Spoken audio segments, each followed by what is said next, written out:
Good day to all of you. We are here now to discuss about principles of emergency care, and we are the group 4. Reporters name, Kalo Narmina I, Gabel by Hanan A, Ibrahim Asriya G, and Domicilia Precious Jane O. So first, let's talk about what is an emergency care. So, emergency care is the care that must be rendered without delay, and it is occur in hospital emergency department or ED, or it may occur in outside. Ito na yung sinasabi nilang first aid or initial emergency care. So, emergency care means it is a management for an illness or injury, and this emergency care occurs suddenly and unexpectedly. It is an immediate care by a medical practitioner to prevent death or serious long-term impairment of the insured person's health.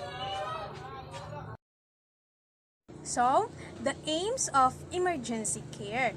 So, the first one, to preserve life. So, diba, the most important aims of emergency care is to save life.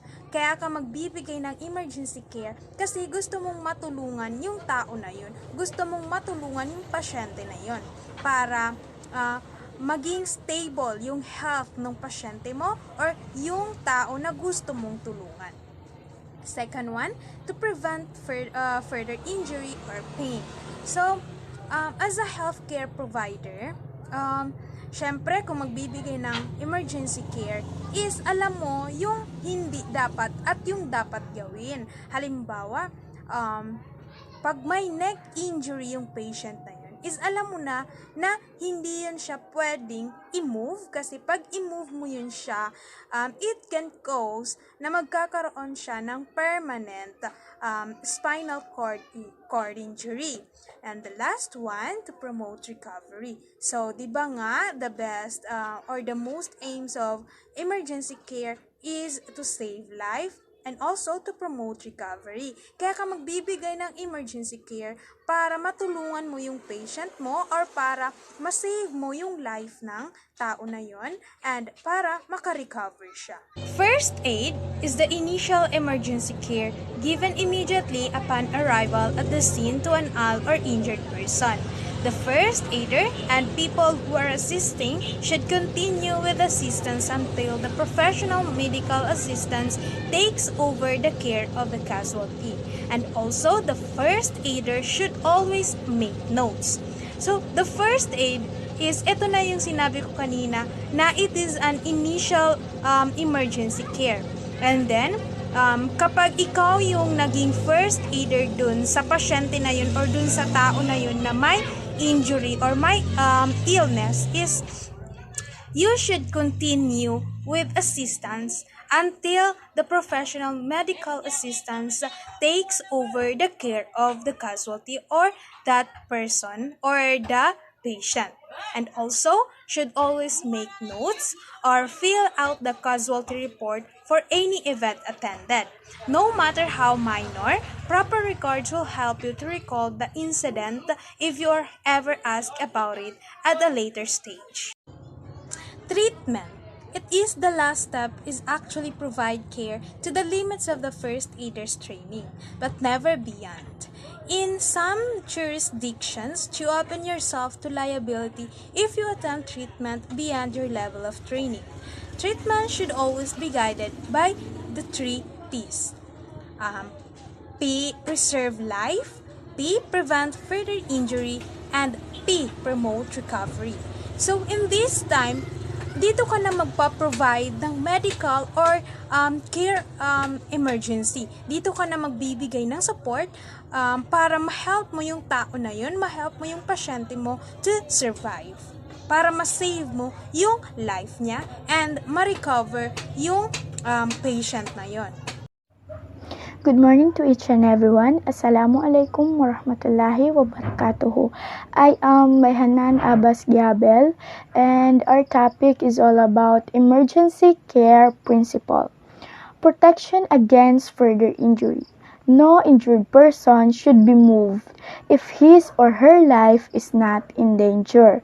If a person is not breathing and has no pulse, his or her life is in danger.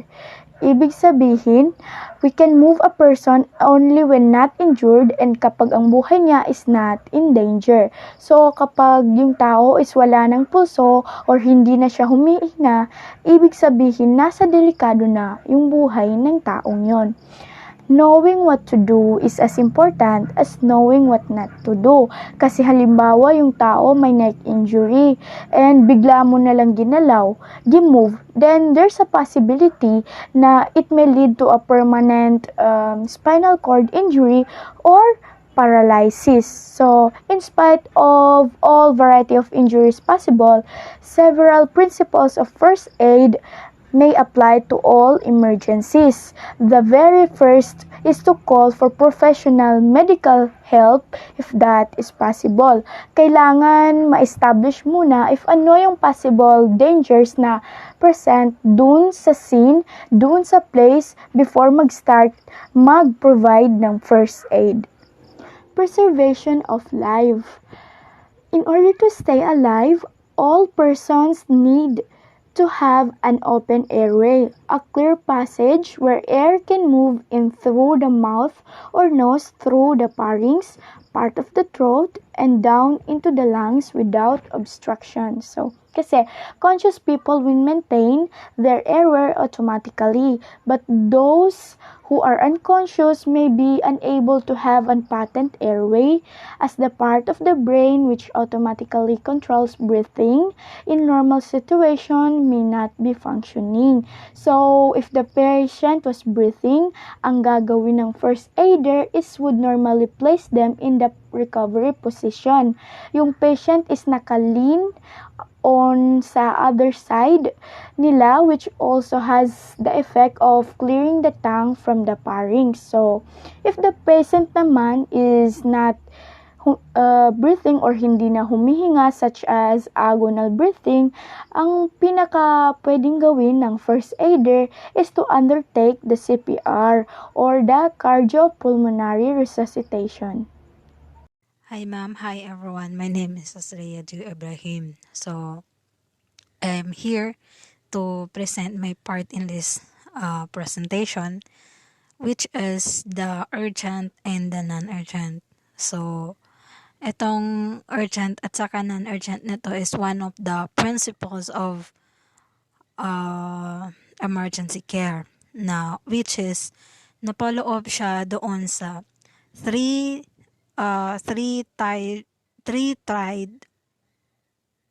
triads system. So, 'di ba meron yung tatlo, which is the emergent and the urgent, and the last one is the non-urgent. So, pag sinabi nating urgent is patients have serious problems but not immediately life-threatening ones. They must be seen within 1 hour. So, pag sinabi nating patients have serious problems, yung mga pasyente na masyado na silang critical na yung conditions nila. Halimbawa is, kailangan na talaga silang, yung sobrang kailangan na sila ng pagtuunan ng pansin ng isang doktor or ng isang nurse. Kailangan silang unahin, kailangan silang i-treat ng as soon as possible kasi kailangan na talaga nila yung attention. Yun yung sinabi na urgent. So, pag kailangan talaga doon sa urgent na yun is kailangan yung full attention siya ng isang doktor. Okay? So, yun. Kailangan natin sila bigyan ng attention ng buong buo. Halimbawa, kapag sinabi ng urgent, ito yung uunahin natin yung kondisyon niya, uunahin natin yung kondisyon ng isang pasyente bago yung mga, halimbawa, 'di ba, magkuha pa tayo ng mga information, magtanong-tanong pa tayo ng ganyan. kung ano yung background niya, ganito, ganyan. Pero ito, pag sinabing urgent na to, kailangan na talaga siya asikasuhin as soon as possible yung pasyente. Kailangan na talaga siya i-treat ng maagahan, yung agahan talagang pag-treat sa kanya. So, ano nga ba yung mga examples niya? We have here the severe abdominal pain, renal colic, displaced or multiple fracture, complex or multiple soft tissue injuries, new onset respiratory infections. So, yan yung mga examples ng urgent. So, pag sinabi naman nating non-urgent, patients have episodic illnesses that can be addressed within 24 hours without increased morbidity. So, ang ano naman, non-urgent naman is, ito yung, parang kumbaga, basic lang ito na problema ng isang pasyente. Which is, hindi siya, kabaliktaran siya ng urgent. Ito, kung kanina, kailangan unahin siya, ito, pwede mong unahin yung nasa una, yung pang kinakailangan talagang unahin. Isipin mo muna kung ano yung kondisyon ng pasyente mo. Isipin mo muna kung ano yung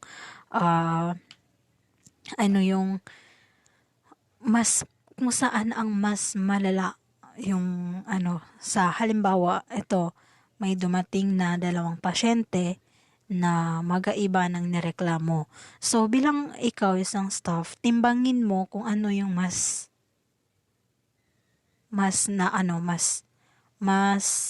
kailangan ng atensyon, yung nauna ba or yung nasa huli. Kung yung huli, hindi naman siya, sa non-urgent naman siya, pwede mong unahin kung yung una is non-urgent lang yung yung case niya, pwede mong unahin yung nasa huli na dumating na mas kailangan niya ng atensyon. So, ang examples ng non-urgent is skin rash, sprain, colds, simple fracture. So, ito yung mga non-urgent. So, ito, pwede pa ito sila paabutin ng isang araw na halimbawa, magpunta sila ng clinic, sabihin nila, etong irereklamo ko, makati yung itong katawan ko, ganyan. So, pwedeng sabihin sa kanya na, ibibigay ko ito sa yung itong form, bumalik ka lang dito bukas, kasi natin siya, i-examine natin siya bukas, ganito, ganyan. So, yun yung sinabi na non-urgent. Kumbaga, meron pa siyang extension a day bago pa siya meron siyang extension na oras bago pa siya maasikaso muna. Hindi tulad ng urgent na as soon as pagdating mismo ng pasyente doon sa emergency is kailangan na talaga siya asikasuhin. Yun yung urgent. So, ito, na pwedeng pa upo-upo lang siya, pwede pa siyang i-interview, pwede pa siyang tanungin ng mga background niya, pwede pa siya tanungin ng ano kayang dahilan, ano yung mga nakain mo, ano yung parang possible na causes ito na bakit ka nagkaka-skin rash. So, yun yung different ng dalawa. So, yun lang yung part ko sa na to. And before that pala is, as a profession, kailangan din natin unawain kung ano ba dapat yung kailangan natin intindihin or kailangan natin kumbaga tignan kung ano yung kondisyon ng mga pasyente na dumarating sa atin. Kung yung halimbawa, yung tulad kanina sabi ko na halimbawa yung pasyente mo dumating siya, may 2 kang pasyente na magkaibang oras ang pagdating. So, kung ang yung una ay hindi masyado critical ang condition niya, pwede mo unahin yung nasa huli na alam mong mas kailangan niya na ang atensyon. Kasi, maintindihan din naman nung sa una kung bakit siya kailangan unahin. Ang gawin mo na lang is ipaliwanag mo doon sa unang dumating kung bakit hindi siya mauna yung asikasuhin mo. Kasi nga, pag hindi mo sinabi sa kanya or hindi mo pinaliwanag sa kanya, maaari siyang magalit at yung magreklamo siya sa'yo na sabihin na hindi siya inasikaso, hindi siya iniintindi, hindi siya pinansin, or So, kailangan kausapin mo muna siya, pakiusapan mo siya na sabihin na pwede unahin ko muna ito kasi mas kailangan niya ng atensyon. So, yun lang yung parang idea ko pag isa ka na sa mga sa professional. So, yun lang po yung part ko dito. Thank you so much po sa pakikinig and salamat po. So, prevention of injuries for people at any age. So, prevention of injuries, hindi lamang siya sa isang specific age or group of age na focus, but any age group siya. Mapabata man o mapamatanda. So, the first aider must provide injuries for all age groups. Age groups are categorized as follow. First is the infant. For purposes of first aid, an infant is defined as being younger than 1 year of age. So, nangangailangan din yung infant ng first aid. Then, ang infant is considered yung mga babies na months pa lang, below 1 year of age. Second one is the child. A child is categorized as being above 1 year of age. Ito yung mga above 1 year of 1 year na yung edad. Then, most common example nito talaga is kadalasan nangyayari yung choking. So, as a healthcare provider or you are in the field of medicine, you must know how to handle that kind of situation like choking kasi yun yung madalas nangyayari sa mga bata. And then the adult. For purposes of first aid, adults are defined as people about age 12 or adolescents or older. So, the upside of living healthy is that there are many different ways to go about doing it. So many ways that there is no reason why you can't find a plan which suits you well. But no matter which way you decide works best for you, here are some general guidance you are probably going to want to adhere to. So, first is be a role model. As a healthcare provider, you must be a role model. Like, yung cleanliness mo sa body, how you encounter or how you approach people or the patients. So, be a role model. Be as clean as you can and be friendly to the patients. And then, second, encourage healthy eating. So you must it's really important to encourage the patients to provide healthy lifestyle and healthy eating as a healthcare provider kasi mas may alam ka. So you can give advice or you can help them through giving advice for their healthy eating. And encourage physical activity like you encourage them like exercising their body for the strength of their bones. So that's all.